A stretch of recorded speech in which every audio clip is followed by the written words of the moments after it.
Hola, ¿cómo están? Buenos días, buenas tardes, buenas noches. Depende de la hora que ustedes estén con nosotros. Les agradecemos que estén ustedes nuevamente en uno de nuestros programas de Online Topics, donde vamos a tratar temas sumamente interesantes al sistema Reiki Sean, que precisamente profundizan los temas, los elementos, los aspectos importantes que tiene este sistema y algunos otros factores significativos para su aplicación. Vamos a platicar el día de hoy sobre uno de los precursores para la sanación esencial, que es la oración. Y si ustedes me van a decir, bueno, ¿y qué tiene que ver la oración con el Reiki? Voy a explicar todo esto para que ustedes lo analicen, lo consideren, lo valoren y vean este sentido de pedir. Muy bien, empecemos. A comienzos del siglo XX, el Premio Nobel de Medicina Alexis Carrel, ateo, afirmó que la oración es una fuerza tan real como la rotación de la Tierra. Decía él que es una emanación invisible del espíritu del hombre, que es la forma más poderosa que el hombre puede generar. Según las referencias bibliográficas consultadas, y ustedes pueden revisar muchas de ellas, el Centro Nacional de Medicina Complementaria y Alternativa del Instituto Nacional de Salud de los Estados Unidos llegó a invertir 3 millones de dólares anuales para estudiar el vínculo de la sanación con la oración.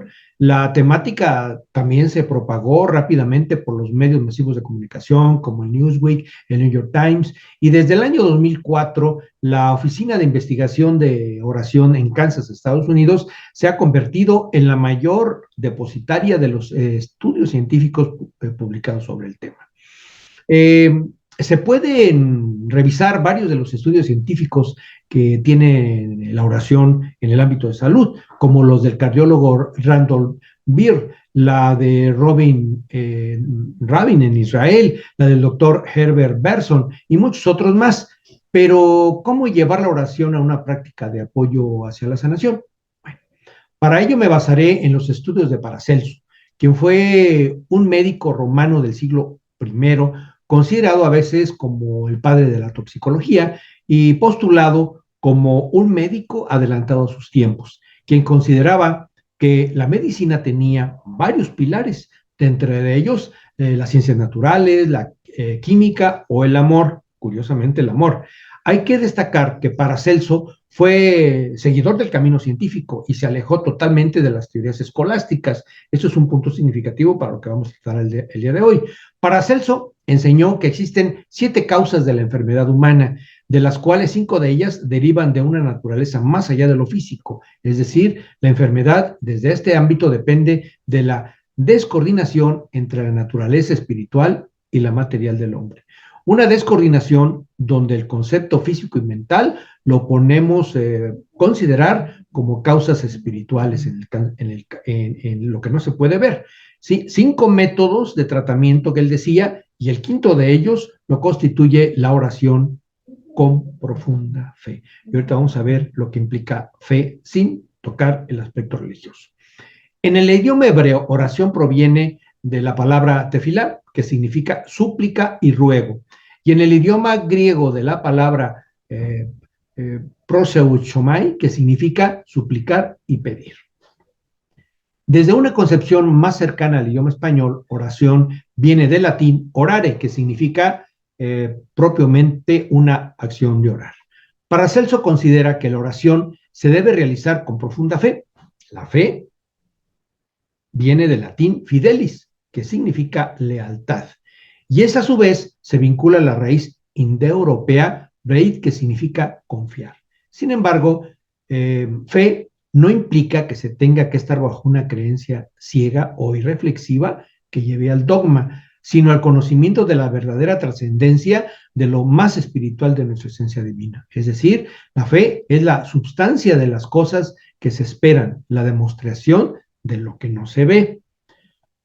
Como se puede apreciar por la definición, oración con profunda fe, como lo decía Paracelso, es la petición con profundo conocimiento de que se puede sanar a través de la trascendencia espiritual. ¿Qué hacemos con el Reiki? Pregunto. La oración se puede hacer individualmente, acompañado o en grupo. ¿Le suena algo parecido? La oración es el movimiento del pensamiento con un propósito definido, pero siempre se tiene que hacer con respeto y solemnidad. No podemos entender la escucha de la infinitud porque jamás un ser finito podrá concebir la acción de la infinitud, al que podemos llamar con diferentes nombres: universo, divinidad, fuerza energética, Dios, Padre, etcétera, etcétera, etcétera. Hay un sinfín de oraciones, pero la más adecuada es la que se pide con profunda fe, esperando que sea y deberá ser realizada por uno mismo, no mediante frases hechas. Orar no es igual que rezar. Orar es pedir. Rezar es replicar algo, incluso con puntos y comas, que ha sido estructurado en algún momento. Orar significa hablar, orare, en especial con Dios, con el nombre que cada uno le demos a Él. Puede ser fuerza energética, gran espíritu, naturaleza, energía universal, etcétera, etcétera.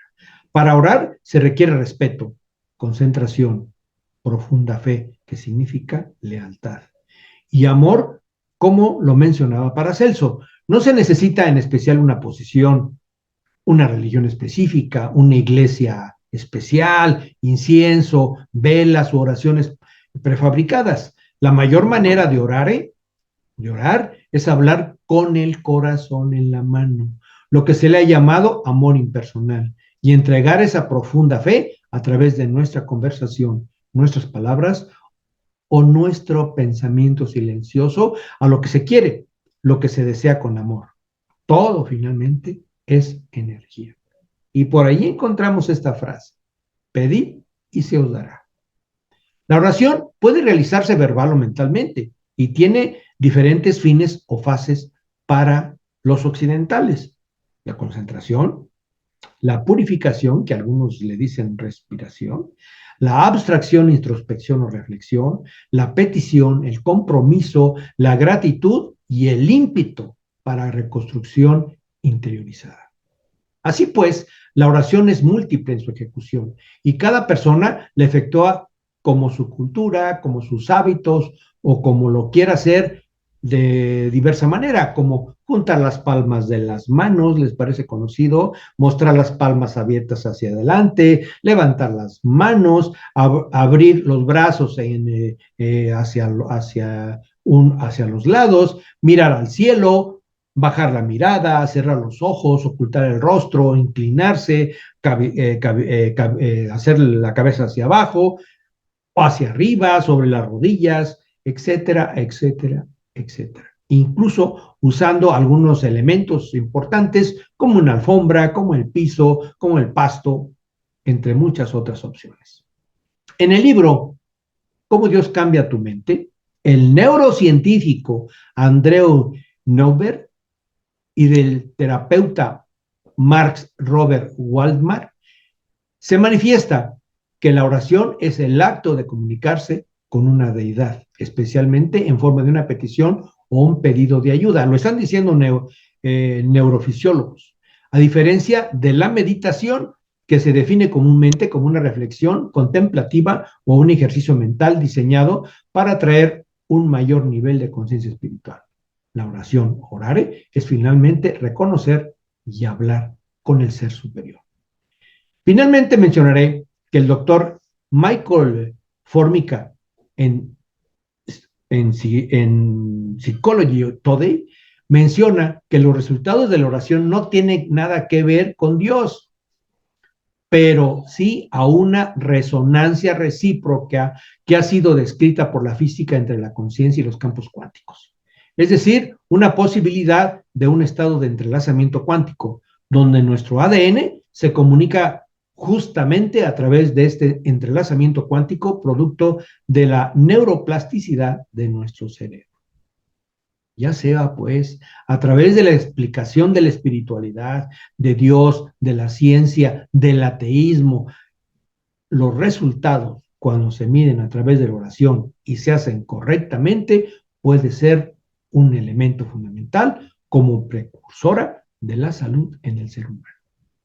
Espero que estos elementos les sirvan de reflexión para saber si hay algo relacionado al momento de levantar las manos, al momento de pedir que se nos conceda la energía universal, al momento de pedir con profunda fe de que las cosas van a ser.